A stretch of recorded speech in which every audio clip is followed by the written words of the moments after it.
Thank you. I'm so happy to be here today in my backyard. And so many friends and people who I haven't seen in forever. So thank you for coming. And today what we're going to talk about is selling with passion. Selling with passion. Are you passionate about new home sales? Yes. I like that. Or do you just get up and hope somebody buys a home? Do you get up every morning so excited at the opportunity to sell a new home and make someone's dream come true? Yes. I love you. Or do you just kind of go to the sales office and hope you get some traffic? Which one is it? I can tell, qualified traffic, let's even say qualified traffic. I can tell there's a lot of passion in this room. I can feel it. And selling with passion is so important. Your job isn't easy, is it? Do you work weekends? I'm loving this interactive girl. You're my bud right there. But you're still engaging. I love it. I love it. Do you sometimes have to work on your days off? Yes. Do you work long hours? Yes. Can it be stressful? Read this. I'll read it for you. Working hard for something we don't care about is called stress. Working hard for something we love is called passion, right? And you have that choice every day. I don't know about you, but I don't want to spend 80 hours a week stressed out, right? I want to be passionate about what it is that I do. So that's what we're going to talk to you a little bit about today. Passion. Discovering your passion. Now, some of you have seen me speak. You know this is Elvis. And Elvis is the 1,800-pound Black Angus steer that's in my backyard. Honest to goodness, right? Gayla's met Elvis. She can attest to it. No bull. I'm corny like that. Sorry. About 3.5 years ago, I took a leap of faith. I moved from a very nice home in Tampa. I moved out to Dade City, Florida. Who's heard of Dade City, Florida? Yay! So you know it's about the size of Mayberry, isn't it? Right? And I purchased a 5-acre farm. And Elvis came with that farm. Now, I know just by looking at me you won't be able to tell this, but I didn't know one thing about farms, much less livestock. But I followed my passion because, you see, all my life I've been passionate about animals. And it's always been a dream of mine to have a lot of land and have a lot of animals. I got chickens, people. I haven't bought an egg in 2 years. They're amazing.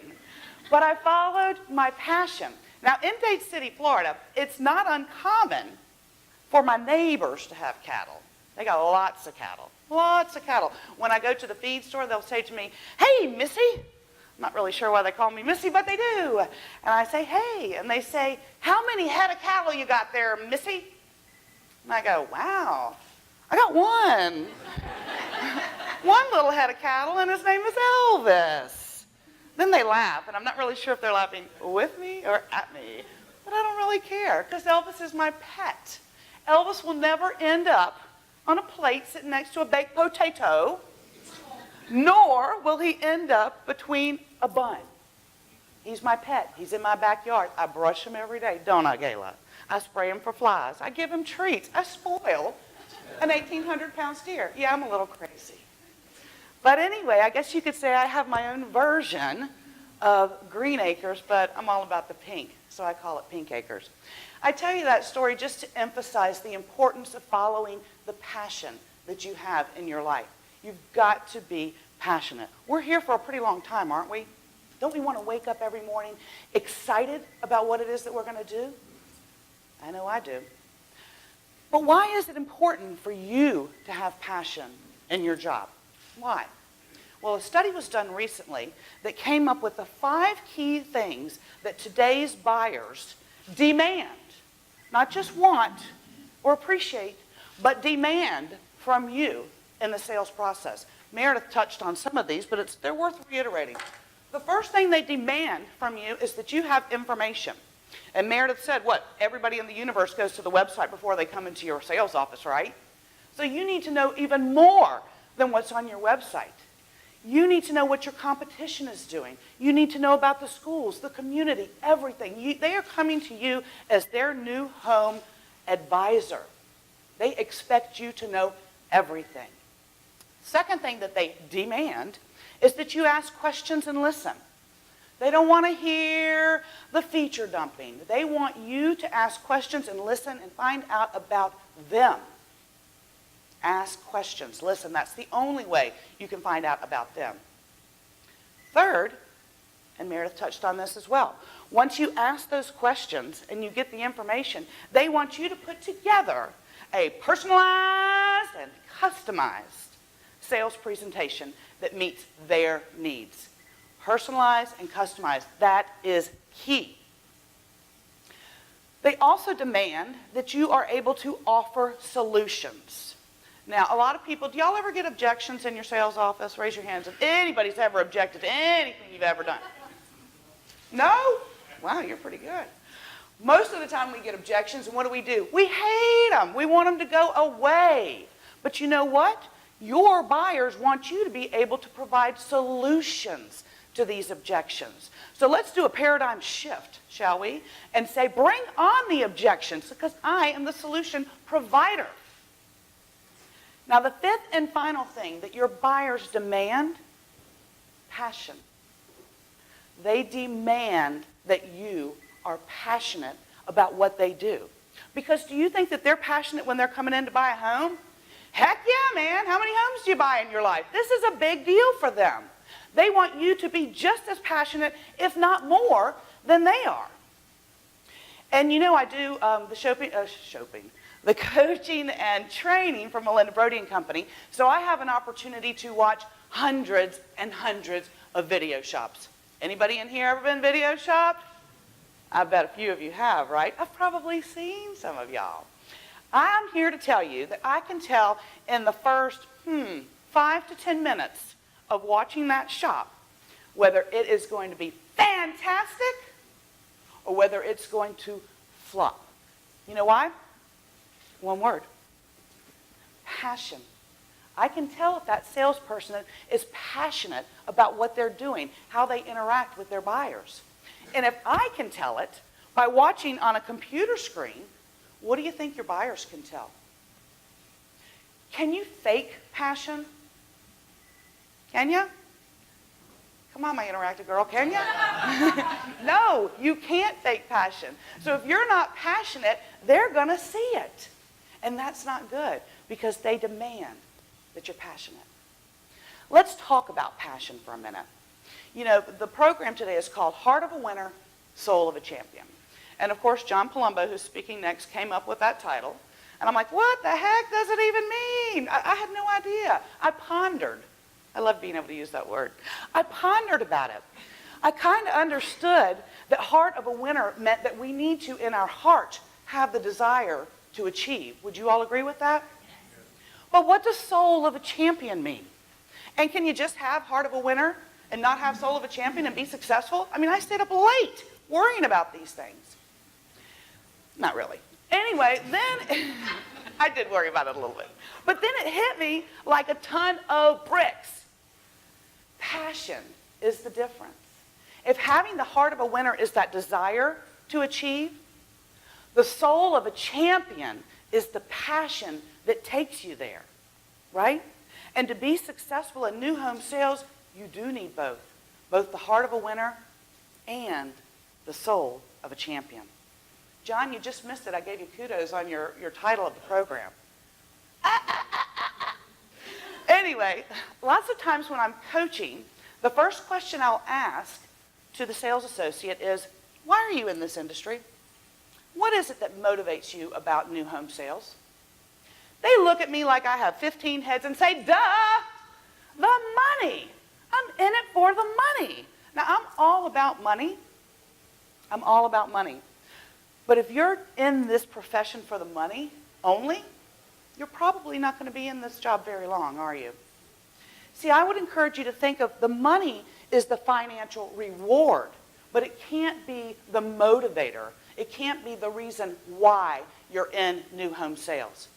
So I continue and I'll say, well, if your money was cut in half If you took a 50% paycheck starting tomorrow, Larry, would you still do the job? Sure. Yay, Larry, you got passion. I love Larry. Here's the deal. About 50% of the people tell me, absolutely, I would still do the job. I get so much pride and a sense of satisfaction working with my buyers, I would take the pay cut. Those are the folks that have the heart of a winner and soul of a champion. We're going to do that Oprah. Heart of a winner, soul of a champion. So I want to ask you, what are you passionate about? What is it that motivates you? What is your why to be in this industry? Do you know?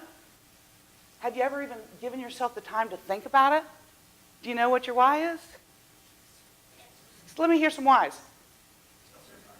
Helping people. Clients, helping your clients. What else? The American, I knew my girl would come through. The American dream. But you have to understand what it is that you're passionate about. A lot of people, is that my belt? Ooh, I knew I shouldn't have eaten that extra thing at lunch today. I think actually it's my microphone weighing me down. Please let it be that. So anyway, nice way to recover, right? So a lot of people will also ask me, you know, you talk about passion, you talk about purpose. How in the world do I know what my purpose in life is? That's a pretty big question, isn't it? I wish I had a magic 8-ball or a crystal ball that I could kind of shake and say, what is it? What is your purpose in life? I don't have that. But what I do have, in 2007, I went back to school and got certified to be a life coach. Yeah, life coach. Before it was a cool term, trust me. Hey, what do you do? I'm a life coach. And they gave us a formula that I use to this day, and I want to share that with you. Passion plus path equal purpose. Passion plus path equal purpose. If you can identify what it is that you are truly, truly passionate about and align it with your path, what it is that you do, that, my friend, is how you discover what your purpose is. Passion plus path equal purpose. Now let's talk about passionate people. Who all in here said they were passionate? Woohoo! Raise your hand. Let me hear the passionate people, because passionate people are not quiet. All right, you know that passionate people can be a little bit different, don't you? A little bit quirky. Quirky, I like that word. Well, I'm going to tell you a couple of things about passionate people that you may not know. Passionate people get more excited than other people. Do you think Meredith Oliver is passionate? Yes! And when she wasn't lying, she is like that 24/7. That is not fake. Trust me, I've known her for a long time. We won't say years. Passionate people just get excited because they love what they do. They're the ones in your sales office when your sales manager comes out with a big old book like this and says, we're implementing a new CRM program next week. Here's the manual. Make sure you read it. They go, yay! Manual, new CRM program. I am excited about that. Do you all get that excited? I knew you did. Passionate people are also willing to risk a little more. They're willing to risk a little more. And you know why that is? Because they're focused. They know their end game. They know what they want. I have a client that worked for a builder here in Orlando, and she wanted to work for another builder here in Orlando. She loved this builder. Very reputable builder. And 6 months of interviewing back and forth, and finally she got a job with the builder of her dreams. But they put her in a community, a closed-out community that was, shall we say, less than desirable. And I said, girlfriend, you're giving up this to go do that? She's like, I am. Because I want to work for this builder so bad. I know that once I close out this community, I'm going to go to an even better community. It's so important for me to align with this builder. That's risking a little bit more, isn't it? Passionate people surround themselves with other passionate people. We're like our own little group of weirdos, aren't we? We love to be surrounded with each other because we talk about our passion so much. Ask yourself who you're hanging out with. Are you hanging out with others that are like you? Or do you have some people that you might need to... Okay, we got some passionate people right here. You know, you may be hanging out with some people that you need to kick off your bus. We call them the energy vampires. Kick them off the bus. Surround yourself with passionate people. The other thing that passionate people do is they think positively. Now, I'm not saying they're all la-di-da-di-da, life is so wonderful, but they think positively. They can see through dark times because, again, they know what they want. They're very focused. I have another client in Naples, and she has worked with the same builder for 10 years, loves this builder. Her community closed. Her next community was not going to open up. You know, sometimes land development problems. Have we ever heard of that? It wasn't going to open up for another 7 months. Would you go 7 months without a paycheck? She said, I love this builder so much, I am staying. I said, what are you going to do, girlfriend? She said, I'm going to do every bit of research I can about this new community, about the competition. I'm going to go introduce myself to the principals, to the people in retail. So when I do open in 8 months, I'm going to hit it out of the park. Is that thinking positively? Right? Okay. And then finally, and this is important, passionate people. To passionate people, financial gain is not a priority. I said financial gain is not a priority. I didn't say it's not important. I said it's not a priority. You know why? Like I said earlier, the financial gain is the reward. It's your reward. Let's think outside of the box of some other industries where we have people that have heart of a winner, soul of a champion. Nurses, police officers, teachers. Amen. I like you. Are they in it for the money? No. Why are they in it? Passion. They are following their calling. Their path and their passion have aligned, and they are living their purpose. They don't care about, they're being rewarded financially, but that's not why they're in the game. I wanted to share a quick story with you about, gosh, this thing is so heavy. About somebody that I know in Dade City, Florida, that has the heart of a winner and the soul of a champion. But let me preface by saying, when you live on 5-acre farm and you have animals, these animals like to eat. So you have to go to this store called the Tractor Supply Store. Has anyone heard of that? Yes. It was all new to me. So I go to the Tractor Supply Store, usually dressed like this. You know those cowboys were loving it. So when I go there, this is literally my shopping cart. I didn't know that every single item in the Tractor Supply Store, including a stick of gum, weighs 50 pounds. I'm like, can I get it in a 10-pound bag? It costs you so much more. I don't care. I can carry it. So this literally is what my little cart looks like in my heels going out to my car. There's my Louis Vuitton bag in the trunk.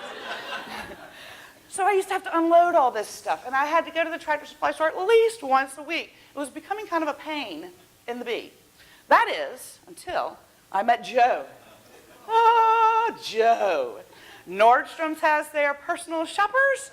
I got Joe at the Tractor Supply Store. And he's kind of cute, ladies, right? Not only, and I tell him I use him in this presentation, he about died. He's like, are you kidding? And I spoke to a Tampa group a couple weeks ago, and somebody goes, I know Joe. They said, he helped me pick out the poles for my fence. I'm like, oh my God, we love Joe. Anyway, the Joe Meister not only helps me with my cart, lifts all those 50-pound bags into my car, he puts up with me and my silly questions. Joe, you think Elvis gets lonely out there by himself? Joe, it's going to be cold tonight. Should I buy Elvis a blanket? And he does it with a smile on his face. Now, once I leave, I have no clue what Joe's saying to the rest of the staff. That's right. He has a presentation all about that, I'm sure. But when I'm with Joe, he makes me feel like I'm the most important person, the only person in Tractor Supply. Joe has the heart of a winner and, one more time, we can do better. Heart of a winner and, right? He does. And that makes that experience of going to the Tractor Supply Store so much better. So what do? We've got this passion. How do we wrap our arms around it and learn to sell with passion? Relationship selling. I'm going to give you 4 keys that are extremely important now in the sales process. The first is we must develop an emotional connection with our buyers. Bottom line, We have to have that connection. People do business with people they know, like, and trust. If you don't have that emotional connection, forget about it. That's number one. Number two, empathetic selling. Have you heard this term before? Yes. Right? It's kind of a buzzword these days. Empathetic selling. What that means is, it's not sympathetic selling, it's empathetic selling. And it means getting in their heads, understanding what their circumstances are, understanding what they're feeling. I hear what you're saying. I understand. Literally putting yourself in their shoes, understanding what they're going through. So empathetic selling is number two.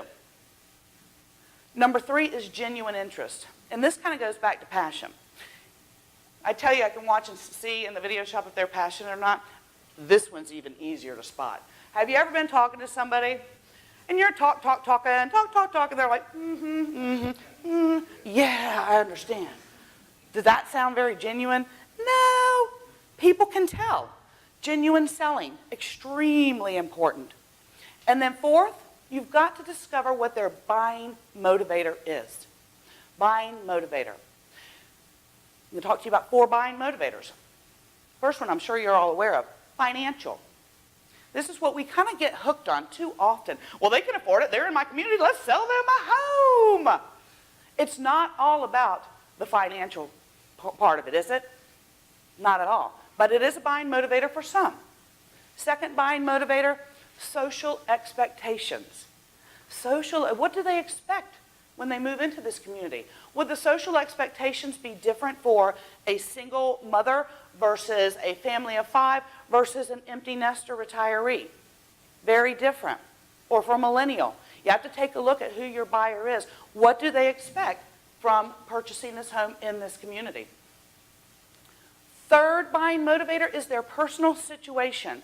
And I talk to people all the time and I go, well, did you find out this? Did you find out that? Did you find out this when you're talking to your prospect? Ooh, I can't ask them that. I don't even know them.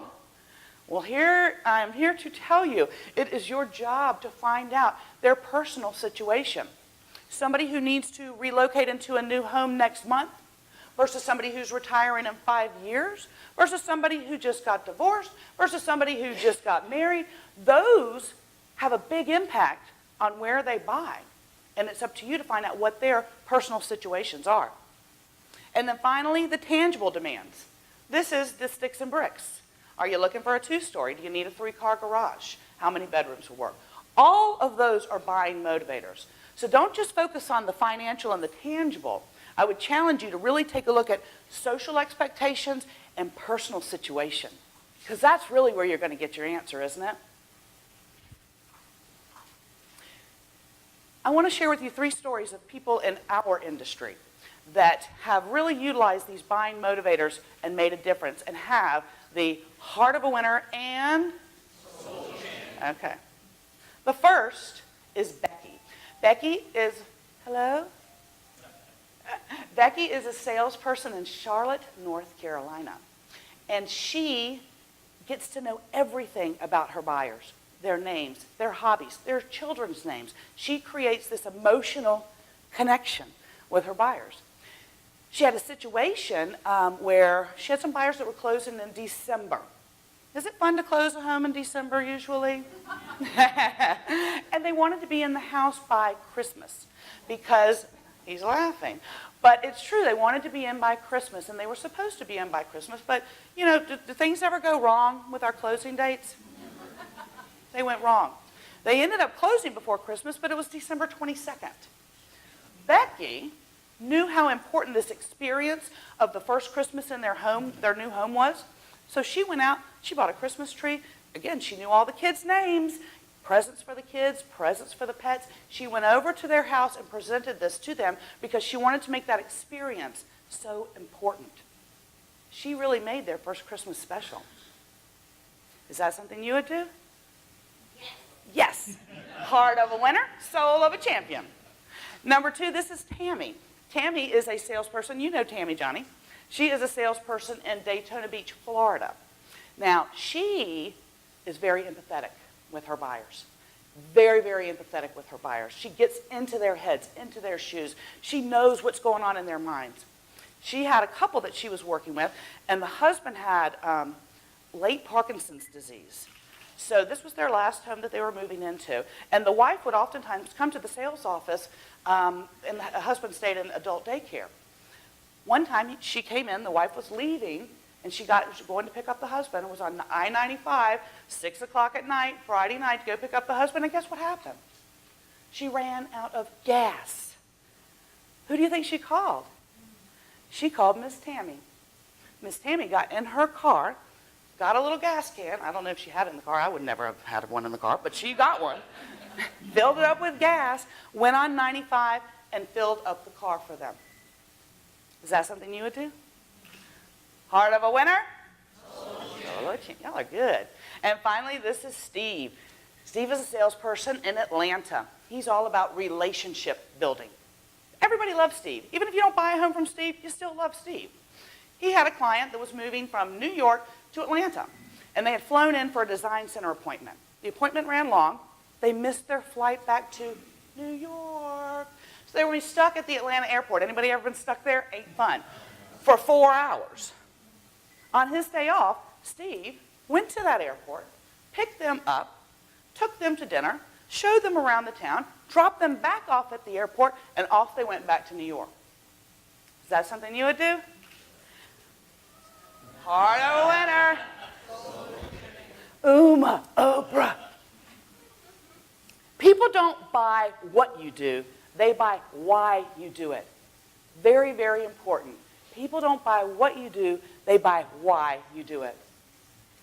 Selling with passion. I want you to think about that. I want you to think about how you can sell with even more passion than you already have. We've got some great stuff back at the back. Melinda Brody and Company, actually. Have you read her book? They said, what? Behind the scenes of 25,000 video shops. That story Jimmy told about the tequila man. True. True. Lots of other stories like that. Really just good information to share with you. So check out our booth afterwards. And remember, sell with passion. Make a difference. You all make a difference in people's lives every day. I want you to have the heart of a winner, and thank you.